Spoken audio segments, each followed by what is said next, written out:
여러분 안녕하세요. 알파오메가입니다. 오늘 함께 살펴볼 기업은 소파이예요. 이런 제목의 글이 올라왔습니다. 앞으로 지금 소파이의 주가가 굉장히 큰 움직임이 예상된다라고 얘기를 하고 있고, 일단 기본적으로 이 글의 요지는 매수 의견을 주고 있습니다. 이걸 참고하시면서 들으시면 좋을 것 같아요. 그래서 일단 말씀드릴 거는 이 저자가 생각하는 지금 현재의 주가를 말씀을 좀 드리고, 그다음에 중요한 뉴스가 하나 있다고 합니다. 이게 뭔지 한번 보시죠.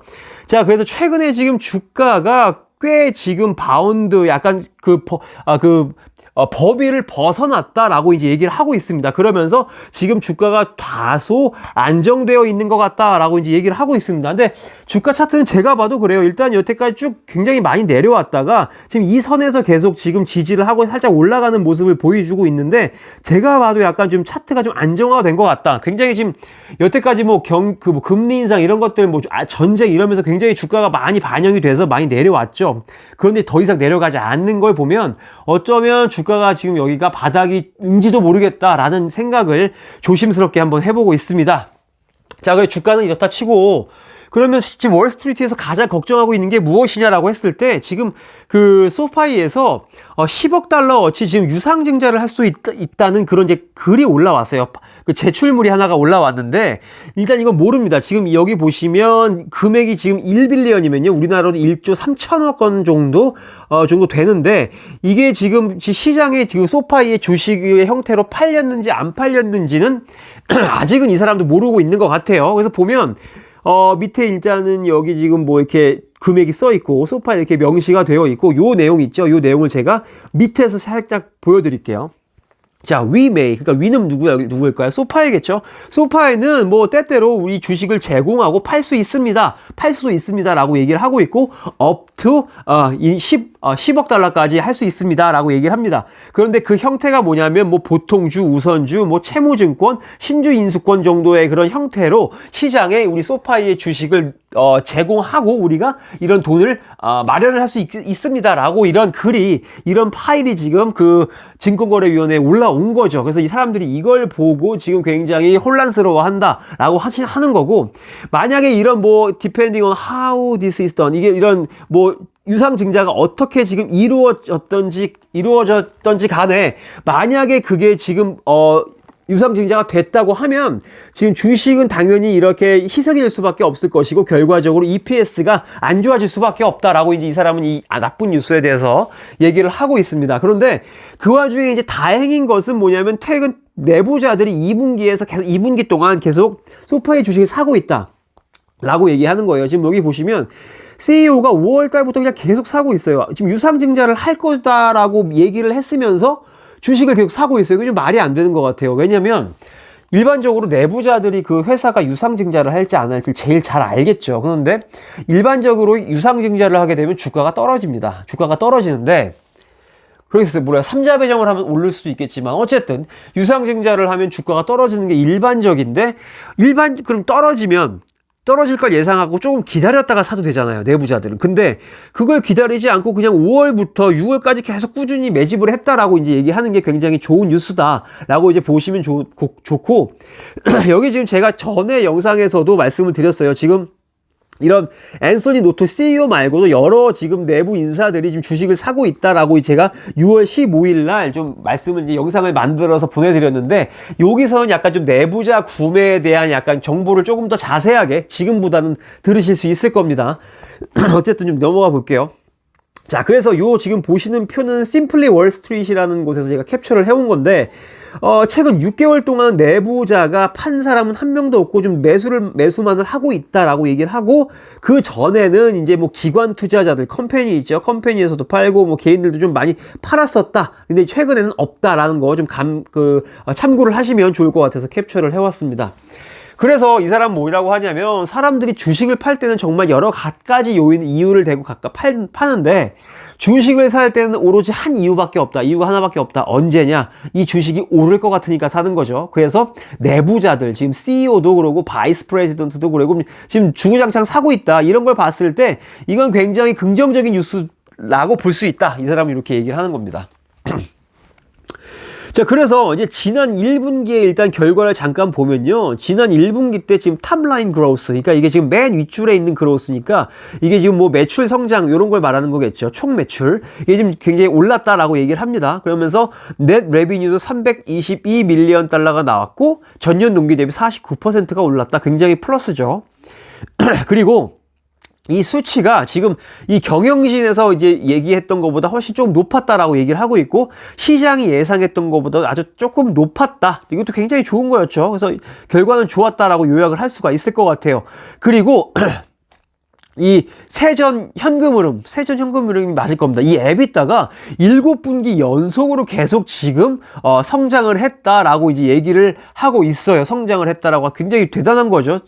이게 지금 7분기면 21개월이죠. 21개월. 37이 21이니까 이거 대단한 거라고 저는 생각을 하고 있습니다. 1분기에서 전반적으로 실적이 좋았다라고 보시면 좋을 것 같고 2분기에 이제 그러면 포캐스트 해보자. 지금 이 사람은 우린 이게 좀 보고 싶대요. 뭐냐면 두 가지인데 만약에 이렇게 대출에 대한 수요가 줄어들었을 때 어떻게 될 것이냐. 아니면 이렇게 지금 고금리 때문에 사람들이 이 대출금을 갚을 여력도 없고 이런 대출금을 받으려고 하지도 않을 때 2분기가 어떻게 될 것이냐 이제 이걸 한번 예상을 해보자 이거죠. 그런데 이 사람은 뭐라고 얘기를 하냐면요. 지금 금리가 올라갔죠. 근데 금리가 올라가면 우리 같은 일반인들은 좋지 않아요. 왜냐하면 이자를 더 많이 내야 돼요. 은행에. 그렇죠? 근데 소파에는 은행입니다. 은행. 그러면 사람들이 돈을 빌리면 이자를 더 많이 받을 수가 있어요. 그렇기 때문에 굉장히 플러스적인 요소고 그 외에 지금 얘네들이 이 뱅크 차트를 받기 전에는 어떤 기금을 마련을 할 때 돈을 마련할 때 굉장히 좀 비용이 많이 들었어요. 비용이 많이 들었는데 정식 은행이 되고 나서 이 비용을 획기적으로 좀 줄였죠. 그렇기 때문에 요 두 가지가 합쳐졌을 때 결과적으로 이 회사가 벌어들이는 이런 마진, 수익률이 개선되지 않겠느냐. 요거를 지금 보고 싶다라고 이 사람은 얘기를 하는 겁니다. 그래서 1분기를 지금 그러니까 1분기의 그런 추세를 놓고 봤을 때 지금 만약에 당장 그로스, 그러니까 대출의 성장이 조금 뭐 약간 좀 움츠러들 순 있어도 결과적으로 2분기가 지나면 결과적으로 헤비하게 그로스 할 것이다. 굉장히 크게 성장하게 될 것이다. 라고 이 사람은 지금 이 얘기를 하고 있는 것이고 그러니까 탑라인이 있죠. 그러니까 총 매출 그로스 레비뉴라고 보시면 좋을 것 같아요. 그로스 레비뉴가 한 340에서 360 밀리언 달러 될 텐데 이게 지금 1분기에 비교했을 때 약간 5에서 10% 정도 조금 이제 성장률이 줄어들 수 있을 것이다 라고는 예상을 하고 있어요. 자, 그래서 만약에 이 사람이 생각하는 것처럼 이렇게 마진이 올라간다, 마진이 팽창된다면 물론 돈을 지금 러스죠. 그러니까 손실이에요. 이 회사는 지금 돈을 잃고 있으니까 손실이 될지언정 계속 어프로치 한답니다. 손익분기점에 계속 다가가고 있을 것이다. 이 손익분기점이 뭐냐면 이게 여기 만약에 손익분기점이면 이 위쪽 영역은 플러스 돈을 버는 영역이고 이쪽 영역은 돈을 잃는 영역이면 이 손익분기점을 뭐냐면 돈을 잃는 것도 아니고 얻는 것도 아니죠. 딱 중간, 그냥 본전치기 한 영역에 계속 다가가고 있다. 결과적으로 마이너스에서 플러스 영역으로 잘 가고 있다라고 이 사람은 얘기를 하는 거죠. 그러면서 지금 뭐라고 생각하냐면 이 회사가 점차적으로 지금 마켓 쉐어를 늘려가고 있다라고 이제 이 사람은 생각을 한답니다. 자, 그래서 1분기에 이런 대출, 그 다음에 마진을 이제 얘기를 해보자고 했을 때, 지금, 랜딩 비즈니스, 그러니까 대출업 있죠? 대출업에서 지금 프로핏이 133밀리언의 이런, 수익이 나왔다라고 얘기하고, 전년 동기 대비 마진이 52%에서 2%가 더 올랐다, 개선이 됐다라고 이제 얘기를 하고 있습니다. 그리고 또 전반적으로 이 대출금의 규모가 훨씬 더 커졌다. 71%나 커졌다고 합니다. 1분기 때 이랬다는 거예요. 그런데, 그럼 2분기 때 어떨 거냐라고 이 사람이 예상을 했을 때 약간 수요가 줄어들 수는 있다. 대출금에 대한 수요가 줄어들 수 있다. 하지만 여전히 50% 이상일 것이다. 뭐가 50% 이상이냐면요. 이 달러에 대한 그런 규모, 이 대출금의 규모가 전년 동기 대비 50% 이상 될 것이다. 근데 여기 굳이 비교를 하자면 1분기 때 71%에서 50%로 줄었지만 이 50%도 굉장히 큰 것이다 라고 여기서는 얘기를 하고 있는 것 같아요.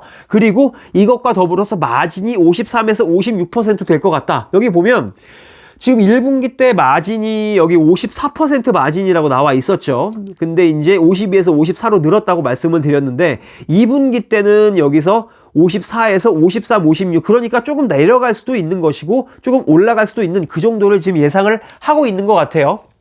그래서 일단은 이 아까 말씀드렸던 뭐 금리가 인상이 돼서 소파이에게 플러스가 되는 점, 그리고 이 은행, 이 소파이가 기금을 마련할 때 조금 더 저렴하게 돈을 마련할 수 있는 점이 지금 굉장히 마진을 높일 수 있는데 영향을 미칠 수 있다. 좋은 영향을 미칠 수 있다라고 보시면 좋을 것 같고, 여기선 이 마진이 어떻게 되는지 이걸 좀 면밀히 보겠다라고 정리를 해주고 있습니다.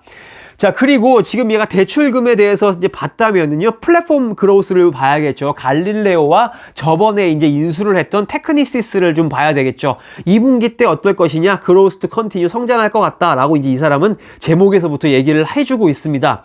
자, 그래서 소파에는 이제 뭘 계획을 하고 있냐면요, 이 테크니시스와 갈릴레오를 이용해서 지금 테크놀로지 기술적인 능력을 이제 꾀할 것이다, 활용할 것이다 라고 얘기를 하고 있고, 엔드-투-엔드 벌티컬리 인테그레이티드 뱅킹 테크놀로지 스택이다 라고 얘기를 했는데, 만약에 벌티컬리 수직적인 통합을 하겠다. 그러니까 소파이에 들어와서 처음부터 끝까지 소파이에 있는 테크놀로지 이런 플랫폼을 이용해서 다 활용을 할 수 있게 만들겠다. 처음부터 끝까지 다 소파이 안에서 일 처리를 할 수 있게 해주겠다. 이게 바로 이제 스택이죠. 이런 꾸러미라고 말하면 좋을 것 같은데, 어쨌든 요런 거를 제공을 하겠다라고 이제 하는 겁니다. 목이 아프네요. 자, 그리고요, 여기서 보시면 얘네가 테크니시스를 인수를 하면서 뭐라고 얘기했냐면, 여기 한번 볼게요. 여기 지금 증권거래위원회 거기 올라온 글인데, 지금 얘네들이 원래 미국에서 사업을 처음에 했는데요, 여기서 팔 리미티드라는 거를 이제 인수를 해가지고 홍콩에다가 확장을 했습니다. 홍콩에다가 확장을 하고요. 그 다음에 멕시코와 콜롬비아의 클라이언트, 그의 고객들을 확보하기 위해서 갈릴레오를 인수를 합니다. 그 다음에 또 뭘 인수를 했냐? 테크니시스를 합병을 했는데, 왜? 라틴 아메리카 쪽의 그 고객들을 더 확보하기 위해서 지금 전략적으로 이 회사들을 야곱야곱 인수를 하고 있다라고 이제 얘기를 합니다. 그래서 제가 이거 조금 이제 글에서 좀 벗어난 얘기인데, 그러면 라틴 아메리카에 어떤 나라가 있냐면 찾아봤거든요. 그런데 이게 라틴 아메리카인데 여기에 지금 21개 국가가 있습니다. 자, 보면요.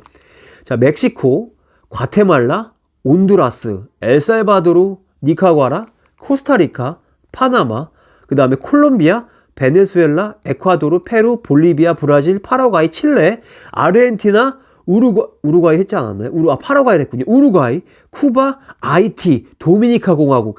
이 나라에 있는 그 고객들을 확보하기 위해서 바로 테크네시스를 인수를 했다라고 얘네들이 공식적으로 얘기를 하고 있습니다. 요거 지금 참고를 하시면 좋을 것 같아요. 그런데 21개국에 있는 고객들을 유치하기 위해서 테크네시스를 인수했다는 건 굉장히 좀 뭔가 잘한 인수 같다는 생각을 저는 개인적으로 듭니다. 여러분은 어떨지 모르겠지만. 자, 그래서 소파이 이런 테크 플랫폼이요, 앞으로 지금 굉장히 미래 수익에 굉장히 큰 수익의 그 수익 원천이 될 것이다 라고 이제 얘기를 하고 있고요.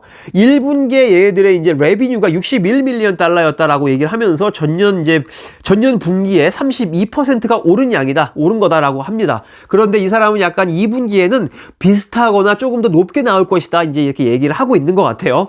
그래서 이런 그 테크네시스의 그 인수가 앞으로 이런 그 자금을 조금 더 비용을 줄이는 약간 시너지 역할을 할 것이다라고 이 사람은 얘기를 하고 있습니다. 그러고 이제 여기서 갈릴레오 얘기를 하는데요. 자, 갈릴레오의 프로핏 마진을 봤을 때 지금 약간 2분기가 약간 좀 부담으로, 압박으로 다가온다고 합니다. 그 이유인 즉슨 뭐냐면, 지금 이 회사가 이 테크니까 플랫폼, 그러니까 갈릴레오 플랫폼, 그 다음에 뭐 테크니시스 이런 것들을 통합하고 이제 더 개발하는데 투자를 굉장히 많이 하고 있다고 해요. 헤비 인베스트먼트를 하고 있다고 합니다. 그래서 1분기의 프로핏이 30% 마진인데, 지금 이게 그 전년보다도 34%에서 내려온 거예요. 그러니까 뭐 2021년도에 34%였겠죠? 근데 1분기 때 이게 30%로 내려왔다. 왜? R&D 투자를 너무 많이 하니까. 그런데 2분기에도 아마 서브 30이 될 수도 있다라고 얘기를 하는 겁니다. 30% 미만이 될 거라고 얘기를 하는 거예요. 그래서 이게 지금 이게 떨어지는 이유가, 이 회사가 지금 뭐 회사를 인수했고 생긴 지 얼마 안 된 회사이기 때문에 굉장히 R&D 뭐 그런 개발 비용이 많이 들어갈 수밖에 없어요. 이건 어느 회사든 그래요. 그러니까 요거를 조금 이해를 하시면 좋을 것 같다. 기억을 좀 하셨으면 좋겠습니다. 그래서 어쨌든 지금 당분간에 이게 지금 만약에 2분기 발표가 났는데 뭐 별로 안 좋아. 근데 만약에 떨어져도 지금이 이게 지금 바트입니다. 이번 해에 이 밑바닥을 찍을 것이고 앞으로 이제 나아가면서 주가가 올라갈 것이다 라고 이제 이 사람은 얘기를 하고 있습니다. 예, 그렇게 좀 얘기를 하고 있고 이게 지금 Financial Service likely to still lose money라고 나왔는데 아직까지 대출 쪽에서는 계속 돈을 잃을 것 같다라고 이 사람은 얘기를 하고 있습니다. 이 테크놀로지 뭐 이 플랫폼에서는 계속 돈을 벌 수 있는데 여기서는 돈을 잃을 것 같다라고 얘기를 합니다.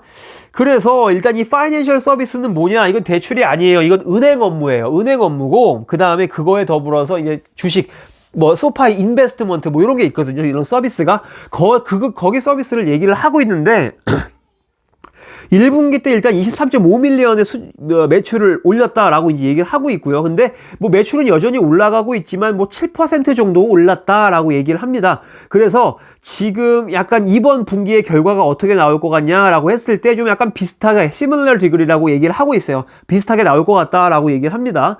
그러면서 뭐 여기 더 소파이 인베스트 있죠. 소파이 인베스트 그다음에 이 소파이 머니가 계속 지금 최근에 뭐 주식 시장도 좋지 않고 암호화폐 시장도 좋지 않기 때문에 소파이에서 운영하고 있는 이 소파이 인베스트 그다음에 소파이 머니에서 그렇게 큰 수익을 거둘 수 있을 것 같지 않다라고 이제 얘기를 하면서 2분기에 만약에 결과가 나오면 약간 좀 1분기랑 비슷한 결과가 나올 것이다라고 이제 예상을 한다고 해요. 자, 그래서 더 보시면 요 밑부분은 잠깐 넘어갈게요. 여기 보시면 제목이 왜 지금 이렇게 주가가 이렇게 날카롭게 막 급격하게 움직이느냐라고 이제 얘기를 합니다. 그래서 지금 여기 보시면 전 이제 이걸 오늘 알았는데 지금 이 숏셀링 있죠. 공매도 지금 공매도율이 굉장히 좀 높습니다. 오늘 저도 확인을 해봤는데 18%더라고요. 이게 이 공매도가 뭐냐면 이 주식이 앞으로 더 하락할 것이다 라고 이제 생각하는 사람들이 많았을 때 이 쇼트 인터레스트가 올라가는데 이 18%는 굉장히 높은 거거든요. 그러니까 시장에서 소파이를 봤을 때 이 소파이의 주가는 더 내려갈 거야 라고 생각하는 사람들이 더 많다라는 거죠. 그런데 이 18%라는 수치가 만약에 2분기 수치가 만약에 잘 나왔다. 그러면 공매도를 숏 커버를 치고 이제 나가겠죠. 숏 커버를 치고 나가면 어떤 일이 발생을 하냐면 이 공매도를 치는 사람들 실제적으로 지금 주식이 없어요. 그런데 만약에 소파이의 실적이 잘 나왔다. 실적이 잘 나오면 주가가 오르겠죠. 주가가 오르면 이 공매도를 친 사람들은 빨리 이 주식을 사서 갚아야 되거든요. 그러면 주가가 올라가고 있는데 이 공매도를 친 사람들까지 더 매수를 달라붙어가지고 숏 스퀴즈라는 게 나와요. 이게 그게 뭐냐면 이게 굉장히 주가 상승이 더 가파르게 쫙 올라가는 걸 얘기를 하거든요. 그러니까 굉장히 만약에 2분기 실적이 잘 나오면 주가가 엄청나게 반등을 할 수도 있다라고 이제 얘기를 하는 것이고 만약에 2분기가 만약에 실적이 안 좋다 그러면 이런 배를 포기하고 떠난 사람이 많을 것이다 라고 이제 얘기를 하고 있는 겁니다. 그래서 주가가 5에서 6달러까지도 다 다가갈 수 있다라고 이제 합니다. 왜냐면 슬프게도 지금 이 소파이의 주가가 오버밸류도 됐대요. 과평가됐다고 합니다. 왜냐면 이유가 있죠. 지금 이 소파이가 원래 평가를 받을 때는 처음에 이게 밸류에이션 평가를 받을 때는 기술주였기 때문에 사람들이 기술주로 봤어요. 근데 이 뱅크 차트를 받고 나서 이런 전통적인 은행의 밸류에이션을 받게 됐습니다. 왜냐면 전통적으로 이 은행의 밸류에이션이 굉장히 낮거든요. 근데 그에 비해서 이 소파이의 밸류에이션은 턱없이 높았던 거죠. 그렇기 때문에 이 오버밸류 됐다고 생각하고 주가가 쫙 내려갈 수 있다라는 게 이제 이 사람의 얘기입니다. 그래서 어쨌든 소파이를 봤을 때 굉장히 마진도 높고 그런데 지금 금리도 오르고 있어서 약간 여기서 이득을 보는 것도 있다라고 얘기하지만 만약에 이렇게 결과가 안 나오는 경우에 전망을 조금 다소 낮추는 경우에는 아마 좀 고통을 맛보게 될 것이다 라고 이 사람은 글을 정리를 하고 있습니다. 그래서 이 사람이 처음에 매수 기회를 바이를 주었지만 결국은 약간 좀 홀드인 것 같아요. 2분기 실적이 좀 나오는 거를 보면 좋겠다라는 거에 약간 조금 더 의견이 치우쳐져 있지 않나 라고 생각을 해보고 있습니다. 어쨌든 여기 지금 소파이 유상증자 관련돼서 글이 올라오게 되면은 요건 제가 바로 좀 알려드리도록 하겠습니다. 어쨌든 긴 영상 들어주셔서 감사하고요. 궁금하시거나 혹시 제가 잘못 설명한 게 있다면 댓글에 남겨주시면 감사하겠습니다. 좋은 저녁 되세요.